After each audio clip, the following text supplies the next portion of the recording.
Tonight on the South Today, Christchurch City councillors vote to proceed with an expensive new covered stadium. Stores in Invercargill's new Central City block redevelopment welcome their first customers. And Coronet Peak prepares to celebrate its 75th anniversary. We hear from one of the men behind the ski field.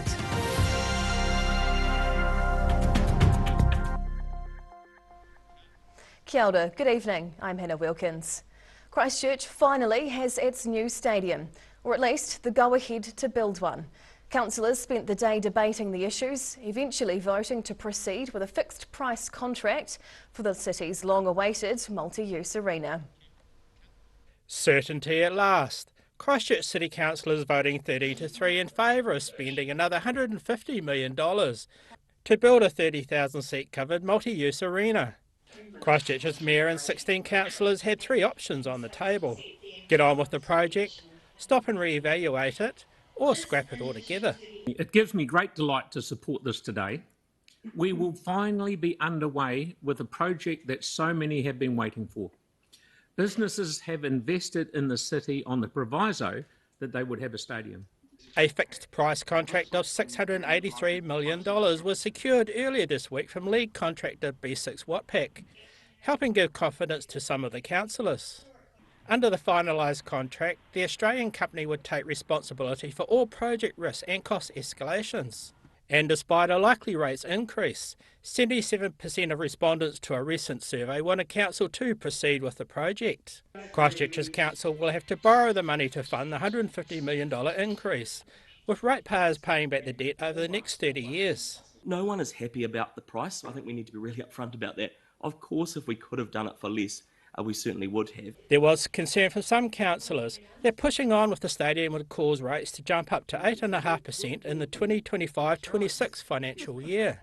I've heard from people who believe that there are higher priorities in this city: repairing our roads, transport and water infrastructure, moving the organics processing plant. Once it's up and running, Te Kaha is expected to bring in an estimated $3.6 million a year from sporting events, along with $10 million from international concerts and $5 million from other events. In Christchurch, the South Today. The government and health officials have announced face masks and rapid antigen tests, or RATs, will now be made available for free from collection sites nationwide. The changes announced this afternoon are part of the country's ongoing response to COVID-19. New Zealand is battling a second wave of COVID infections, with more than 11,000 community cases for a third day straight. The government will also offer antiviral drugs to about 400,000 people. The drugs are aimed at helping keep COVID patients out of hospitals. However, the country will remain at the orange traffic light setting for now, although the government did consider whether moving to red would make a significant difference. Invercargill's new Central City block redevelopment welcomed its first customers this morning. The first stage of Invercargill Central was formally opened today by Mayor Sir Tim Shadbolt. It's taken just under 2.5 years from inner city demolition site to opening day, with Invercargill Mayor Sir Tim Shadbolt chosen to cut the ribbon on the Southern City's new Central City Mall on Thursday morning. Well, excited and just overwhelmed by how people feel about it and how shopping has become such a big part of our culture, and we're celebrating that with a shopping mall. The giant 11,000 square metre Invercargill Central site takes up almost an entire block in the CBD. Before the ribbon cutting, the development was blessed by Ngāi Tahu Kaumatua, Michael Skerritt. Stage 1 of the $180 million project covers a good part of the retail arm, including cornerstone tenant Farmers. Southland Chamber of Commerce CEO Cherie Carey says the redevelopment is an important step in the city's development. It looks incredible, and I think it's an amazing milestone for our city, and it's really great to finally have a heart to our CBD. More than half of the planned 600 plus car parks were available on day one, making it easier for residents and visitors to check out the new stores and indulge in some retail therapy. We actually did a few surveys and we asked people what their main form of recreation was. And to our amazement, I mean, we thought it would be bowls or something like that, or golf, but no, shopping. Stage 2 of the project is due to open in November and will add a further 4,000 square metres of shopping area, including food outlets.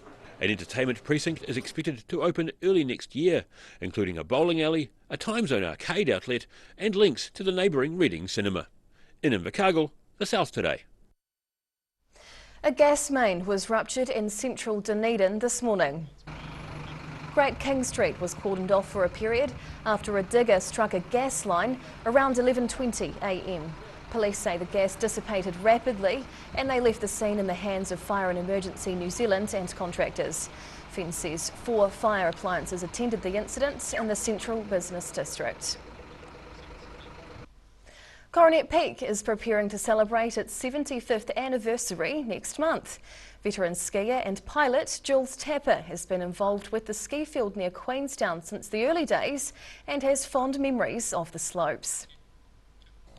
A major milestone for one of the country's most well-known ski fields. Queenstown's Coronet Peak is set to celebrate its 75th anniversary next month as New Zealand's first commercial ski field. 78-year-old Jules Tapper has been involved with the slopes there since the mid-1950s. Raised in Invercargill, he first learned to ski during a week-long family holiday in Queenstown. And the veteran skier reckons he had an easy time taming the snowy runs. I think it was just a big rolling hill, pretty steep as a youngster, of course, but once you got to be able to master the turns, it's not that demanding a mountain. Tapper bought his first pair of skis in 1957. He recalls being asked to carry pies up to the famed Pie Palace, which then served as the mountain's base building.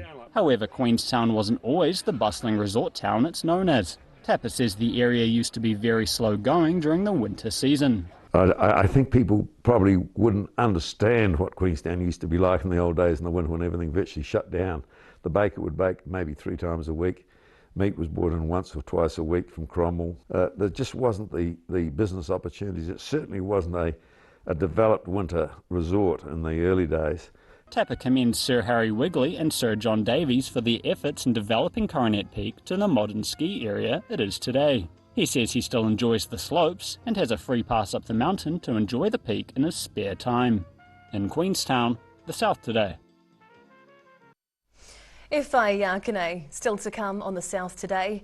We meet the man behind Shot Over Jet's new electric prototype and a gold mining boom on the West Coast as locals eye up a good deal in a top spot.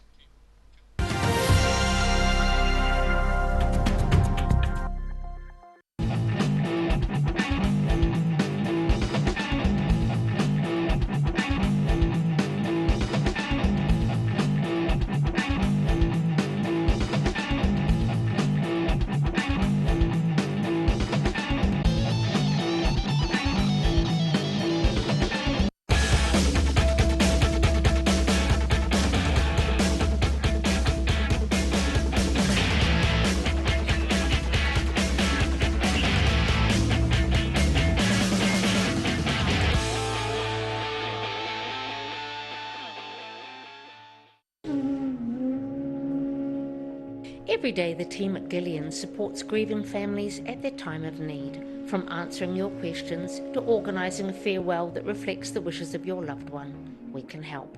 Call Gillian's today.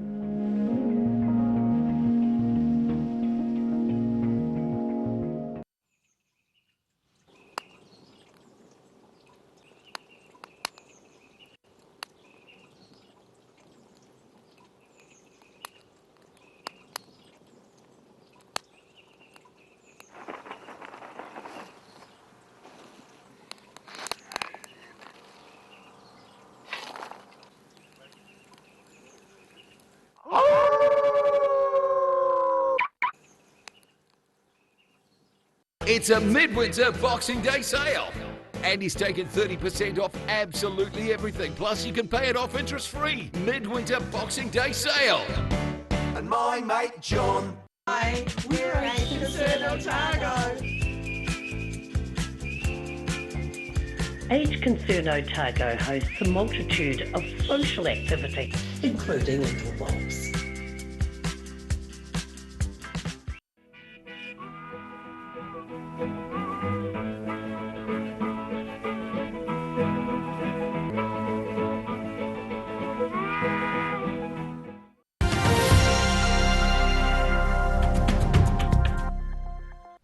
Tēnā koe, welcome back.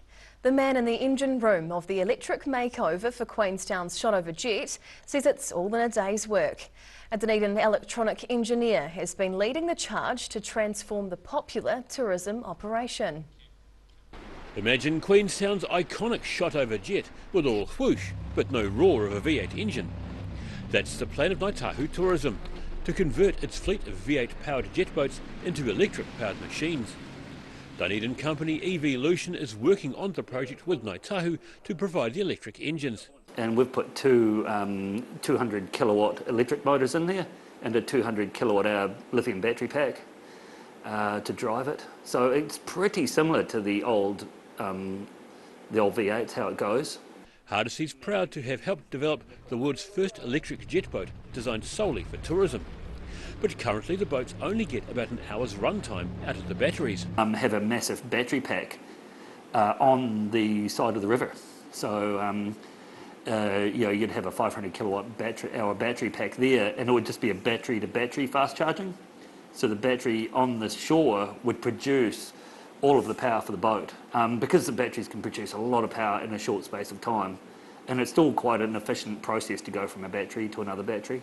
The team will keep working to improve their performance so the electric jet boats can be operated commercially. The $400,000 project was funded by Hardisy's company, along with IKEA and Ngāi Tourism. In Dunedin, the South Today.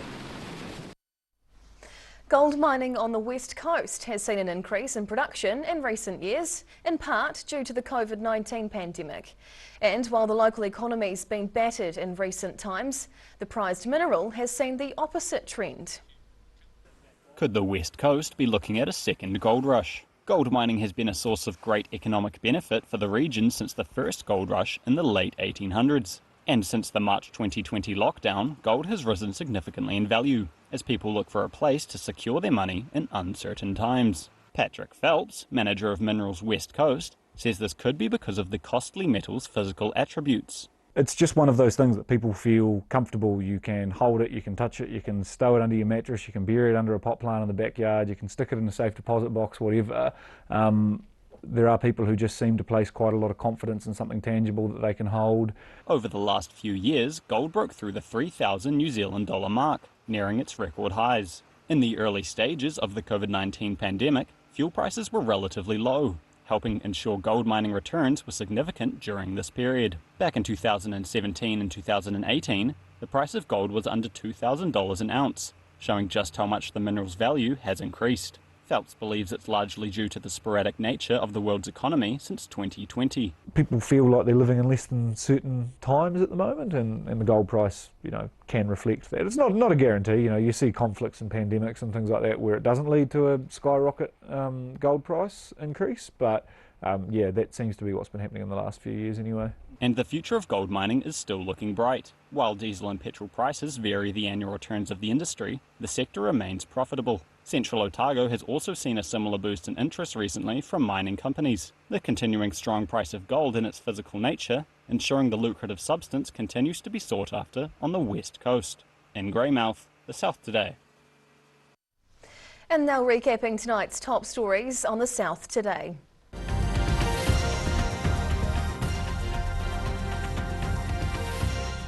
Christchurch City councillors have voted to proceed with the new covered stadium, approving a fixed price contract of $683 million. Stores in Invercargill's new Central City block redevelopment welcomed their first customers after 2.5 years of building. And Coronet Peak prepares to celebrate its 75th anniversary, with Jules Tapper among those involved in the ski field since the early days. And now a look at what's happening in tomorrow's ODT, and we welcome the Associate Editor, Jo Simpson. Kia ora, Jo. Hi. Now what's in the paper tomorrow? More COVID for the South. Southland Hospital was closed to all visitors after major outbreaks. Right. Southern cases are back over 1,000, and government announces free RATs tests and masks for all. Good news, yep. Christchurch Stadium has been approved by the Christchurch City Council, but community leaders say that Dunedin has little to fear. Okay. Fair. Health Minister Andrew Little has ordered a re-examination of the $1.47 million budget for the New Zealand Hospital. Yeah. And the Celebrity Eclipse will be the first in a wave of cruise ships returning to Dunedin on October the 26th. That'll be fantastic. We need that cash injection, don't we? We do. And now for a look at the weather. The South Today weather, proudly brought to you by MoleMap, the skin cancer detection specialists. Looking at the situation, cold for a few more days as southerly airflow over the region slowly dies out. Expect cloud and showers over the coasts, but finer weather inland with frosty nights.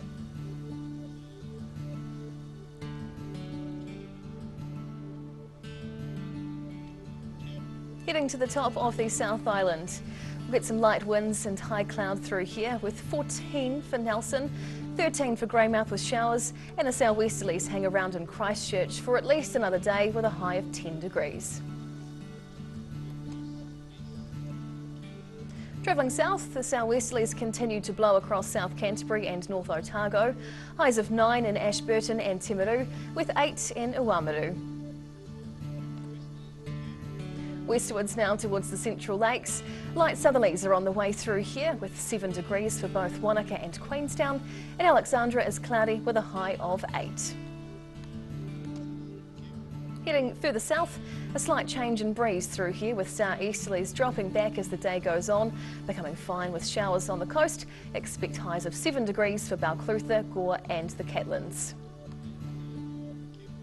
And down to Invercargill, cloudy with showers tonight and a low of 6. More showers tomorrow with fresh cold southerlies and a side of cloud, a high of 7 and a low of 4. Into the weekend, finally a break from the wet weather as the sun comes out and the winds die out. Down to -2 with a frost that night after a high of 10 degrees.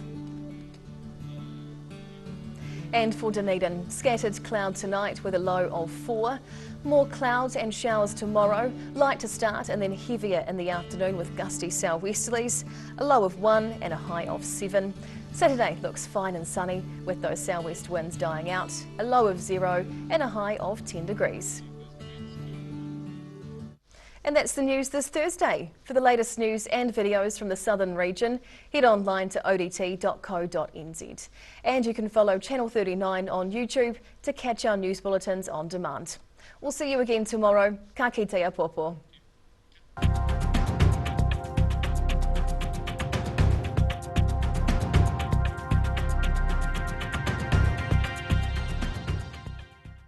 Public interest journalism funded through New Zealand On Air.